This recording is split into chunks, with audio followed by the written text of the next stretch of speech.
Hello, everybody. Welcome to the Library of Daily Trivia Live. I hope you are doing well. We're here to talk about books, literature. We don't have to be all snooty about it. Books are for everybody. In fact, some of our earliest memories may be books that we read or books that were read to us. And I wanted to ask and find out about your favorite book from childhood. Mine is But No Elephants by Jerry Smath. That is something when friends of mine have had children, I've sent them copies of that book because it was just a lovely book my mother read to me. So a very formative memory. Here are some of yours. Audi L, Where the Red Fern Grows. We're all going to hear a bunch of classics, and it may make you go, oh, I love that one too. Ren Legal 60, Stuart Little and Charlotte's Web. Cat Crazy 5, The Chronicles of Narnia. Lyra the Jester, Dork Diaries, Dana Michelle 0313, Harry the Dirty Dog, Art Trusky, Tom Tucker, and Dickie Bird. Susan M. Troop, the Sankar book series, Winter Babe 98, from the mixed up files of Basil E. Frankweiler. Not only do I remember that book, but I'm impressed you were able to get it all into the comments, because I know that there's a character limit there. I've seen stuff get cut off, but that one made it perfectly, and I do remember that book. Gluey Paws, Cloudy with a Chance of Meatballs. Frugal Fanny 18 said, bought my oldest great-granddaughter a Judy Blume box set for Christmas. Still love Judy Blume books, and don't we all? We got Norm Robitza with Tom Sawyer. What else do we have? Eric the K with Le Petit Prince by Antoine de Saint-Exupéry. I remember reading that as a kid. Clifford the Big Red Dog being shouted out by Jody Hilliard. And Albig EJB, Ender's Game. Great choices, everybody, and it's time to put on your reading glasses because we're about to have a books edition of Daily Trivia Live. That's the mobile game show where you win money from the comfort of your phone. I know you all said it with me. Every chapter of your brain could come into play as you go out.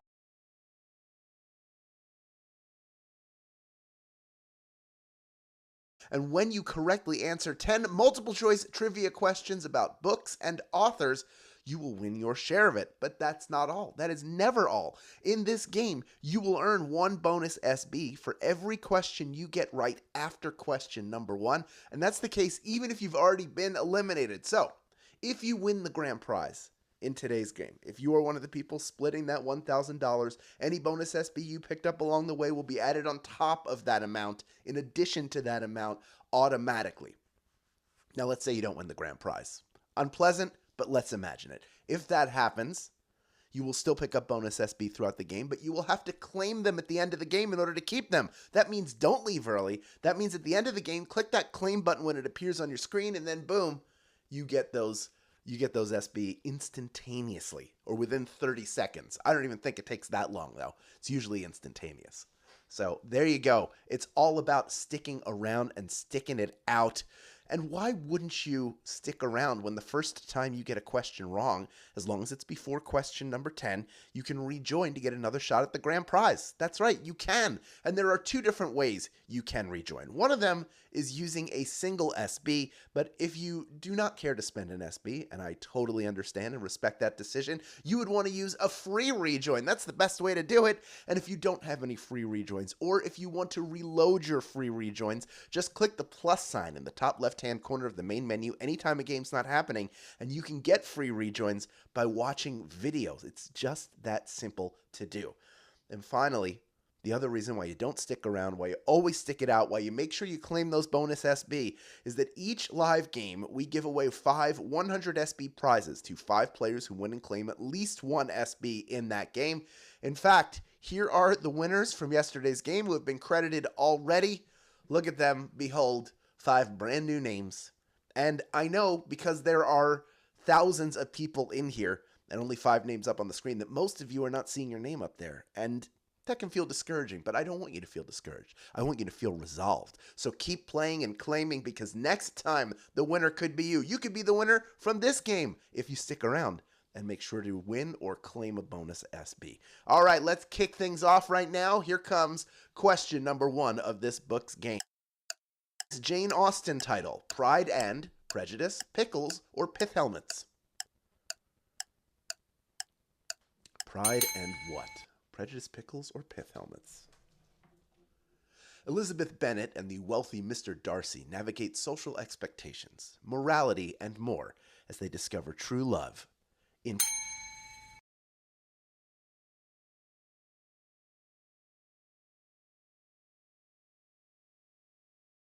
been a comic book adaptation itself, but pretty much everybody getting that one right. We're starting with over 13,120 people in grand prize contention, but that number has grown because the few people who got out on that, I'm assuming, came back in, but also we just had a bunch of our stragglers come in and join. So now we got over 13,400 people in grand prize contention. Love to see that.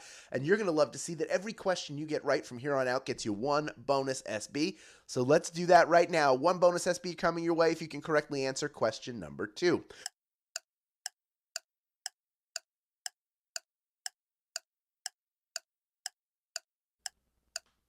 Think about where To Kill a Mockingbird might have been set.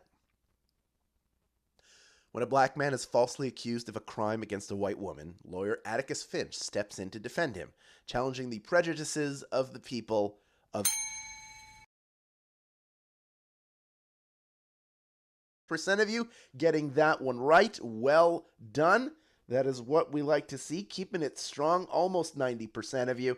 And of the 11% that got eliminated, almost all of you rejoining, keeping us well over 13,000 people in grand prize contention.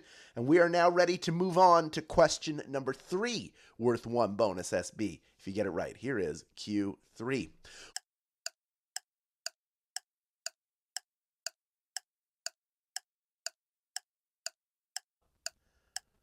Thinking about Oliver Twist. If you've seen the musical Oliver, it's the same person.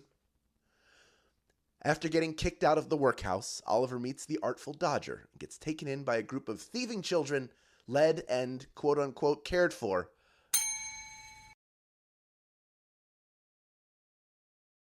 Pocket or two in the musical. He looks like an old disheveled wizard, but filthier. 90% of you knew that was the answer. Well done. Is not Hieronymus Bosch. That is from a different book. And of course, Dracula is the star of his own novel, of course. So, well done. You sniffed that one out. Let's move on to question number 4, worth one bonus SB. If you get it right, here it is.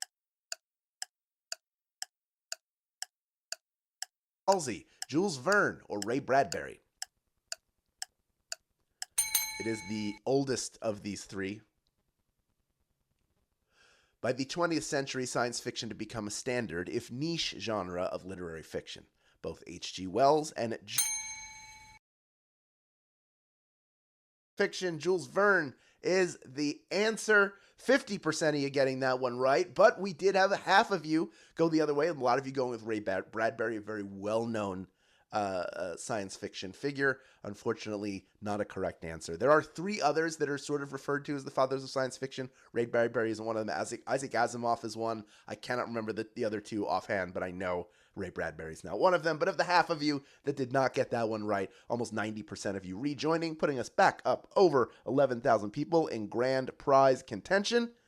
And we are moving on to question number 5 now, worth one bonus SB. If you get it right, here is Q5.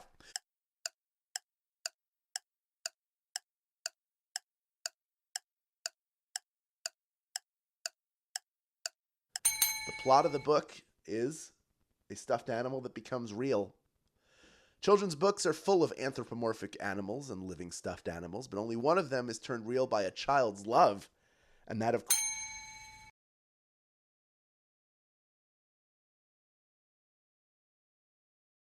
when you said Paddington.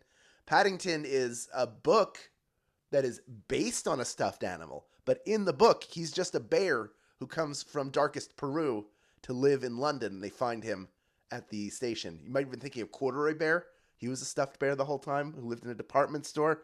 But there you go. Yep, some of you picked the wrong one. Some of you trusted the chat. Trusting the chat. Look, sometimes it's helpful. Sometimes it's not. You do that at your own risk, my friends. We still have over 7,200 people in grand prize contention. And now we are moving on to the back half of our game with question number 6, worth one bonus SB if you get it right. Here is Q6. Was a ghost hunter and part of London's Ghost Club. Is it Mary Shelley, Charles Dickens, or Mark Twain? We have asked about this once more, one other time in the history of this game, very, very early on, I think in the first 2 years. He should have written himself into his stories. Then, when Ebenezer Scrooge saw those ghosts, he would have been spared those lessons because Charles Burt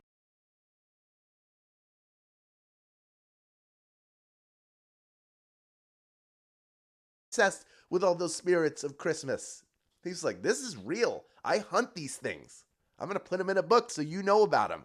44% of you getting that one right. 48% going with Mary Shelley. Understandable. She did write Frankenstein as the result of a bet on a weekend away with friends to see who could write the scariest story.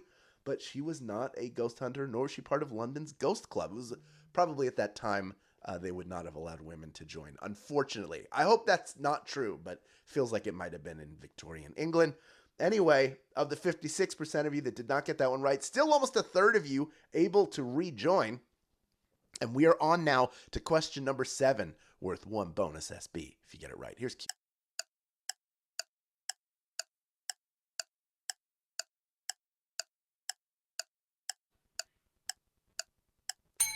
Where does Winnie the Pooh live? Oh, Baba. Whenever Christopher Robin wanted to visit Pooh, Piglet, Tigger, Eeyore, and the rest of the gang, you know he would head on over.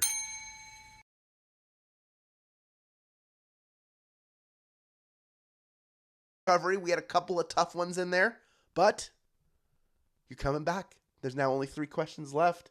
There is a tough one coming up. Let's see how you do with question number 8, worth 1 bonus SB if you get it right.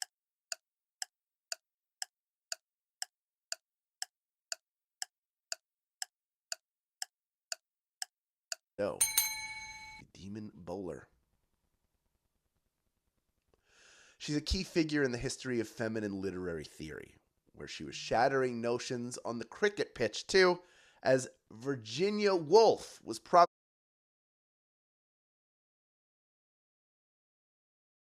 of you getting that one right. Well done. A lot of you going with Emily Bronte. I don't know if the Bronte sisters were that into cricket, but Virginia Woolf was right in that pocket when cricket would have been very popular in England, and so she really got into it. Who's afraid of Virginia Woolf? Whoever's batting when she's bowling in a cricket match. I think that's how that works, right? Of the 63% of you that got eliminated, we got about a quarter of you back. We're down to 2,099 people in grand prize contention. Only 2 questions left to go, and 1 more bonus SB coming your way right now if you can correctly answer question number 9.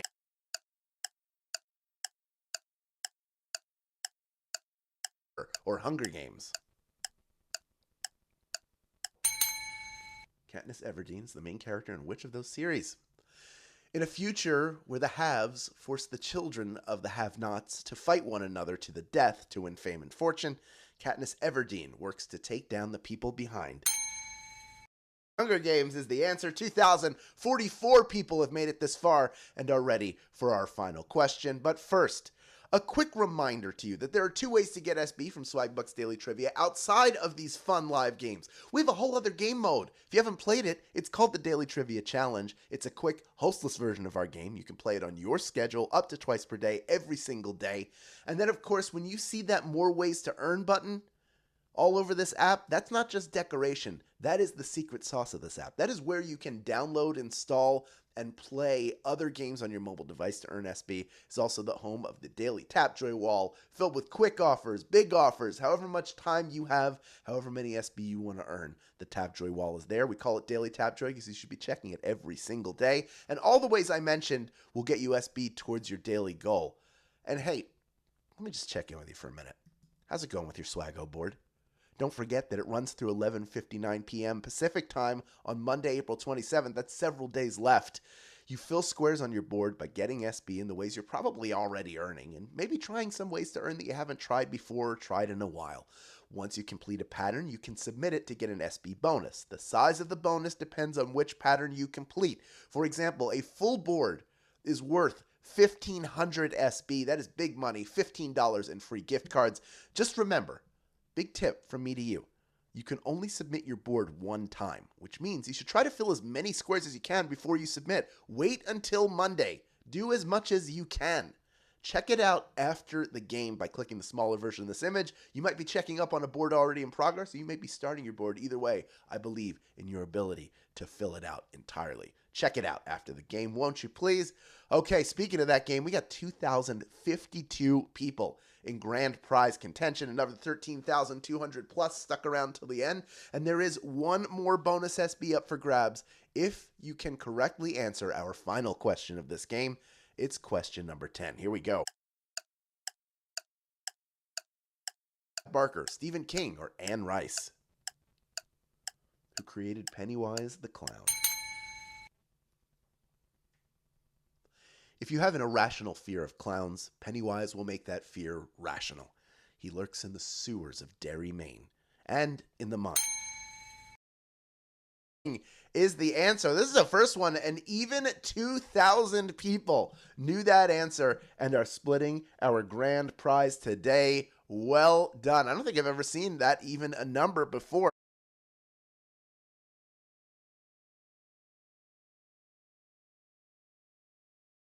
Along the way, Brandy Shealy too, congratulations.